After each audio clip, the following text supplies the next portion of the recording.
అందరికీ నమస్తే అండి. గాయత్రిక హోమ్ కి స్వాగతం. మనకి 2025 సంవత్సరంలో ఫిబ్రవరి 3 సోమవారం రోజు వసంత పంచమి వచ్చింది. వసంత పంచమి యొక్క పూజా విధానం, పాటించవలసినటువంటి నియమాలు, నివేదించవలసినటువంటి నైవేద్యం, అలాగే పిల్లల చేత ఏ మంత్రాన్ని మనం చదివించాలి, అలాగే వసంత పంచమి రోజున పిల్లల చేత అక్షరాభ్యాసం ఎప్పుడు చేయించాలి, ఎలా చేయించాలి, పూజ చేసిన అనంతరం అక్షరాభ్యాసం చేయించాలా, పూజ చేయక ముందు అక్షరాభ్యాసం చేయించాలా అనేదంతా కూడా ఈరోజు వీడియోలో మీతో షేర్ చేసుకోబోతున్నాను. వీడియోని ఎక్కడా స్కిప్ చేయకుండా చూడండి, అలా అయితేనే మీకు డీటెయిల్గా అర్థమవుతుంది.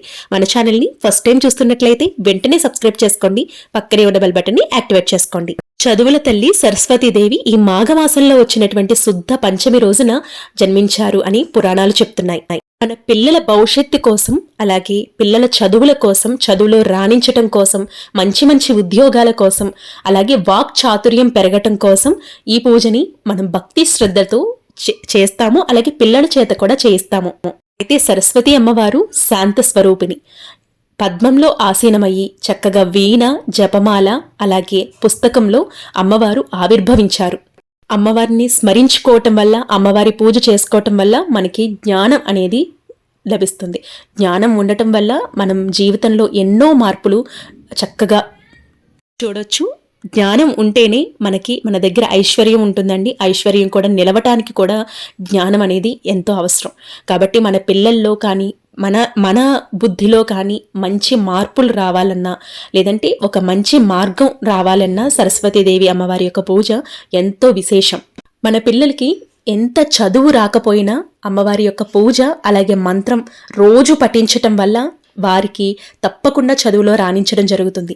అలాగే వారి జీవితంలో ఎలాంటి గమ్యాలను చేరుకోవాలి అనే ఒక గోల్ని పెట్టుకొని దాని మీద కృషి చేసే అవకాశం అమ్మవారు వాళ్ళకి కనిపిస్తుందండి. తప్పకుండా వారి మీద ఆశీర్వాదం ఉండి అమ్మవారి దయ వల్ల వాళ్ళు మంచి ఉన్నతమైనటువంటి శిఖరాలకు చేరుకున్నారు కూడా. అమ్మవారి దయ ఉంటే, అంటే సరస్వతీదేవి కరుణ మన మీద ఉంటే, సంగీతంలో అయినా, నాట్యంలోనైనా, లేదంటే విద్యలో అయినా, సకల కళలలోనూ రాణిస్తారు. అమ్మవారి దయ ఉంటే సకల కళలకు యువరాణి ఈ సరస్వతి అమ్మవారు. ప్రతి ఒక్క ఉన్నత స్థాయిలో ఎదగటానికి సరస్వతీదేవి కరుణ కటాక్షం మన మీద తప్పకుండా ఉండాలి. అందువల్లే ఈ రోజు వసంత పంచమి రోజున తప్పకుండా మనందరము కుటుంబ సమేతంగా అమ్మవారి యొక్క పూజ చేసుకోవటం వల్ల అమ్మవారి యొక్క దయ మన మీద ఉండి మనం ఉన్నతమైనటువంటి శిఖరాలకు చేరుకోవాలి అని మనస్ఫూర్తిగా కోరుకుంటున్నాను. ఇంత విశిష్టమైనటువంటి సరస్వతి అమ్మవారి యొక్క పూజ ఎలా చేయాలి అనేది ఇప్పుడు చెప్తున్నాను. ఈ పూజ సెపరేట్గా పీఠం పెట్టి పీఠాన్ని ఏర్పాటు చేసుకుని పూజ అనేది చేసుకోవచ్చు. లేదు అంటే ఈ పూజ రూమ్లోనే నిత్య పూజ ఎలా అయితే చేసుకుంటారో అలాగే ఫోటో పెట్టుకుని పూజ అనేది చేసుకోవచ్చు.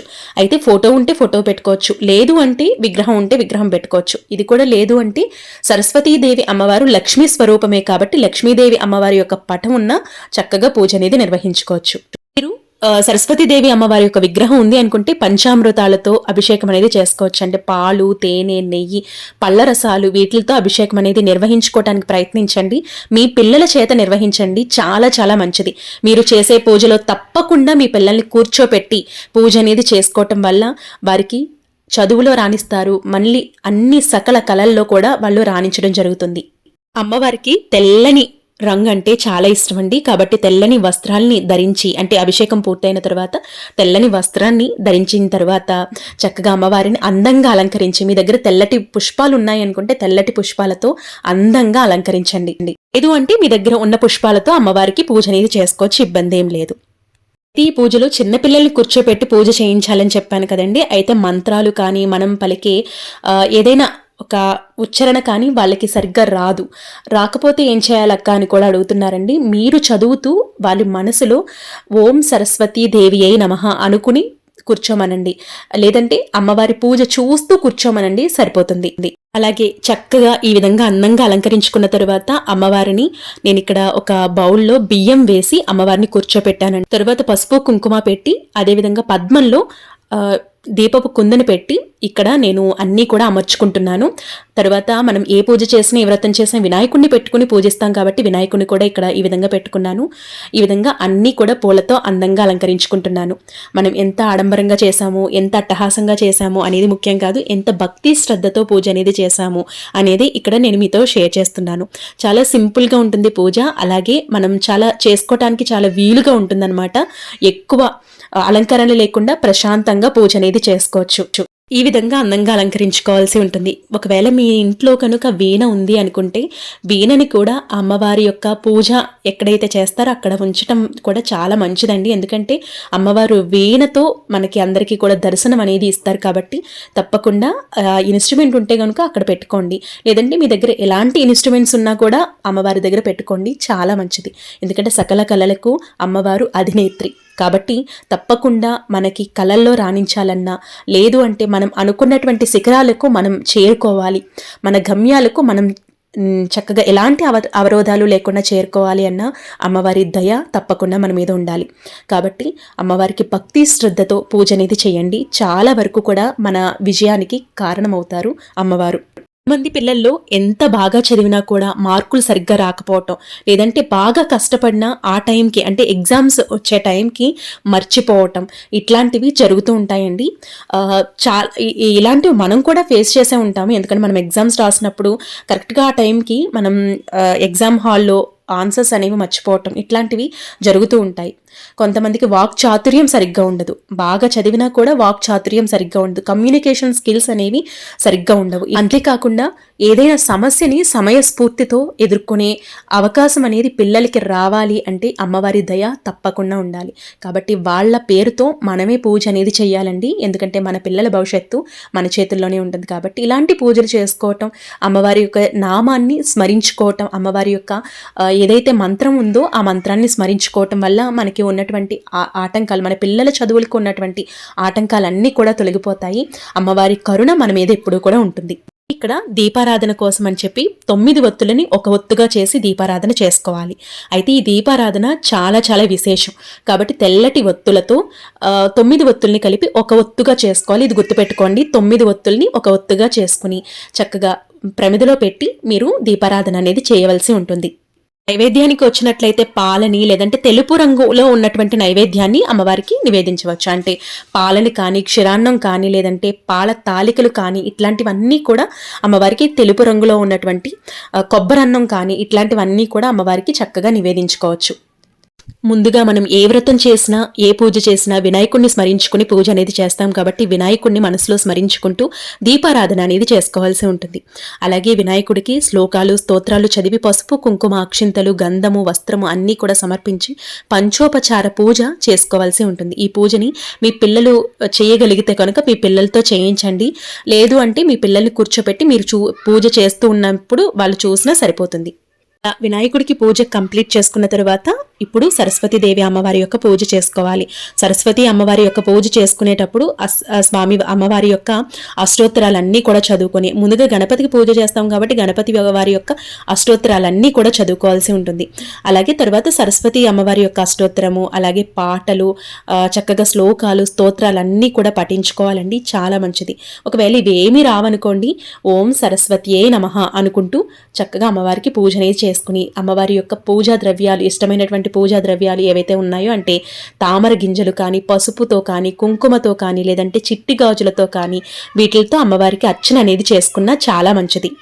అలాగే పూజలు మీ పిల్లల బుక్స్ ఏవైతే ఉంటాయో వాటిని తీసుకొని, అలాగే పలక మీద ఓం శ్రీ హ్రీం సరస్వత్యై నమః అనే మంత్రాన్ని చక్కగా రాసి సరస్వతీదేవి అమ్మవారి యొక్క పూజలో పెట్టుకుంటే చాలా మంచిది. అలాగే మీ పిల్లల పుస్తకాలని కూడా సరస్వతి అమ్మవారి యొక్క పూజలో పెట్టుకోవటం వల్ల మీ పిల్లల చదువు ఇంకా మంచిగా చదువుతారు, వాళ్ళకి జ్ఞాపక శక్తి అనేది పెరుగుతుంది. ఇవన్నీ కూడా జరుగుతాయి అన్నమాట. చాలా అద్భుతమైనటువంటి పూజ అండి. తప్పకుండా ఈ 3వ తారీఖున వచ్చి ఫిబ్రవరి 3 మనకి సోమవారం రోజున ఈ సరస్వతి అమ్మవారి యొక్క పూజ అనేది చేసుకోవటం చాలా చాలా మంచిది. తరువాత మనం 9 ఒత్తులతో చేసినటువంటి దీపం ఉంది కదండి, ఆ దీపాన్ని కూడా అమ్మవారిని మనసులో తలుచుకుంటూ వెలిగించాలన్నమాట. మన పిల్లలకి ఏదైనా సమస్యలు ఉన్నాయి అంటే, వాళ్ళు చదువులో రాణించటం లేదన్నా, లేదంటే వాళ్ళకి చదివింది గుర్తుండట్లేదన్నా, ఏ సమస్య అయినా కూడా అమ్మవారికి చెప్పుకుంటూ దీపారాధన అనేది వాళ్ళతో చేస్తే ఇంకా మంచిది. వాళ్ళు చేయలేరు చిన్నపిల్లలు అనుకున్నా మీరు చేసినా కూడా వాళ్ళ పేరు చెప్పి చేసినా చాలా మంచిది. అలాగే పూజ అంతా కంప్లీట్ కంప్లీట్ చేసుకున్న తర్వాత అమ్మవారి యొక్క ఆలయానికి వెళ్ళి అమ్మవారికి అభిషేకం చేయించుకోవటం, లేదంటే అమ్మవారిని దర్శించుకోవటం ఇట్లాంటివి చేసినా కూడా చాలా మంచిదండి. మీకు వెసులుబాటు ఉంటే వెళ్ళండి, లేదు అంటే ఇంటి దగ్గరే పూజ అనేది చేసుకుని అభిషేకం అనేది నిర్వహించుకున్నా చాలా మంచిది. ఈ విధంగా అమ్మవారి యొక్క శ్లోకాలు స్తోత్రాలన్నీ కూడా చదువుకున్న తర్వాత పాలని నైవేద్యంగా పెడుతున్నాను.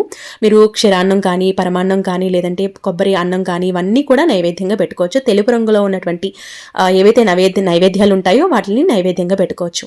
ఈ విధంగా చక్కగా పూజ అనేది చేసుకోవాల్సి ఉంటుంది. దీప ధూపాన్ని చూపించి అమ్మవారికి మరొక్కసారి నమస్కారం తెలియచేసుకొని 3 సార్లు ప్రదక్షిణ చేసి మీరు పెట్టినటువంటి నైవేద్యాన్ని ఇంటిల్లిపాది స్వీకరించేటట్టు చేసుకోండి. పెద్దవాళ్ళు కానీ పిల్లలు కానీ పఠించవలసినటువంటి మంత్రం వచ్చేసి ఐం మహా సరస్వత్యే నమః, ఐం మహా సరస్వత్యే నమః, ఐం మహా సరస్వత్యే నమః అనే మంత్రాన్ని 3 సార్లు పఠించి అమ్మవారి పూజ చేసుకున్న అనంతరం ఈ మంత్రాన్ని పఠించుకోవాలన్నమాట. ఒకవేళ ఈ మంత్రం కనుక మీకు నోరు తిరగట్లేదు అనుకుంటే ఓం సరస్వత్యే నమః అనుకున్నా పర్వాలేదు.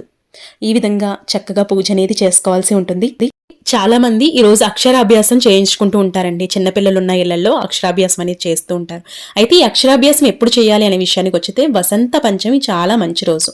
మీరు పురోహితుల సమక్షంలో సరస్వతీదేవి ఆలయంలో ఈ అక్షరాభ్యాసం అనేది చేయించుకుంటే చాలా మంచిది. ఒకవేళ మీకు ఆ వెసులుబాటు లేదు అనుకుంటే మీరు ఏ గుళ్ళోనైనా కూడా ఆ సరస్వతీదేవి అమ్మవారి ముందు మీరు చక్కగా అక్షరాభ్యాసం అనేది చేయించుకోవచ్చు. లేదు అంటే కనుక మీరు ఇంట్లో కూడా అక్షరాభ్యాసం చేయించుకోవచ్చు. అంటే మంగళహారతిని ఇస్తాం కదండి అమ్మవారికి, మంగళహారతి ఇచ్చే ముందే మీ ఇంట్లో పెద్దవాళ్ల సమక్షంలో మీ పెద్దవాళ్ళు ఎవరైతే ఉంటారో వాళ్ళతో మీ పిల్లలకి అక్షరాభ్యాసం అనేది చేయించుకోవాలన్నమాట. కొత్త పలకని తీసుకుని ఓం నమ శివాయ అని వాళ్ళతో రాయించాలండి. మీ ఇంట్లో పెద్దవాళ్ళు ఉంటే పెద్దవాళ్ళతో రాయించవచ్చు, లేదు అంటే కనుక మీరు భార్యాభర్తలు ఇద్దరు కూడా చేయి పట్టుకుని రాయించవచ్చు అనమాట. ఇలా రాయించిన తర్వాత వాళ్ళని ఓం నమ శివాయ, ఓం నమ శివాయ, ఓం నమ శివాయ అని వాళ్ళ చెవులు 3 సార్లు మీరు చెప్పండి. చాలా మంచిది. ఒకవేళ మీరు వాళ్ళు పలకగలిగితే 3 సార్లు అనిపించండి. ఇలా అక్షరాభ్యాసం అనేది చేసుకోవాల్సి ఉంటుంది. ఒకవేళ మీరు పిల్లలు చదువుతున్నారు, అక్షరాభ్యాసం అయిపోయింది, చక్కగా చదువుకుంటున్నారు అనుకున్న పిల్లలతో కూడా ఓం నమ శివాయ, ఓం సరస్వతియే నమః అనే మంత్రాన్ని 3 సార్లు పఠించండి. వాళ్ళ చెవిలో కూడా ఓం సరస్వతియే నమః అని 3 సార్లు చెప్పండి. అలాగే ఓం నమ శివాయ అని 3 సార్లు చెప్పండి, సరిపోతుంది. ఈ విధంగా చక్కగా పూజ అనేది చేసుకోవాల్సి ఉంటుంది. ఈ వీడియో మీకు హెల్ప్ అయిందని అనుకుంటున్నాను. చాలా సింపుల్గా అమ్మవారి యొక్క సరస్వతీదేవి అమ్మవారి యొక్క పూజ, వసంత పంచమి పూజ ఈజీగా చేసుకోవచ్చండి. అలాగే పాటించవలసినటువంటి నియమాలకి వచ్చినట్లయితే అమ్మవారి పూజ చేసుకోవటం, అలాగే చక్కగా అమ్మవారి నామస్మరణ చేసుకోవటం, శ్లోకాలు స్తోత్రాలు చదువుకోవటం, తెల్లటి పూలతో అర్చన చేసుకోవటం, అలాగే తెల్లటి రంగులో ఉన్నటువంటి నైవేద్యాన్ని నివేదించాలి. అలాగే పుస్తకాలు కానీ పెన్నులు కానీ దానంగా కూడా ఇవ్వవచ్చండి. ఎవరికైనా ఇవి వెసులుబాటు లేని పిల్లలు ఎవరైతే ఉంటారో వాళ్ళకి దానంగా ఇవ్వవచ్చు. ఇలాగే గురువుల దగ్గర ఆశీర్వాదం తీసుకోవటం, పిల్లలకి కూడా గురువుల దగ్గర ఆశీర్వాదం తీసుకోవడం, అలాగే పిల్లల చేత తల్లిదండ్రుల యొక్క ఆశీర్వాదం, పెద్దల ఆశీర్వాదం కూడా తీసుకోవటం చాలా మంచిది. ఈ విధంగా పూజ అనేది చేసుకోవాల్సి ఉంటుంది. ఐ హోప్ ఈ వీడియో మీకు నచ్చిందని అనుకుంటున్నాను. నచ్చినట్లయితే లైక్ చేయండి, షేర్ చేయండి, సబ్స్క్రైబ్ చేసుకోండి. రేపటి ఒక మంచి వీడియోతో మళ్ళీ కలుద్దాం. అప్పటి వరకు నమస్తే.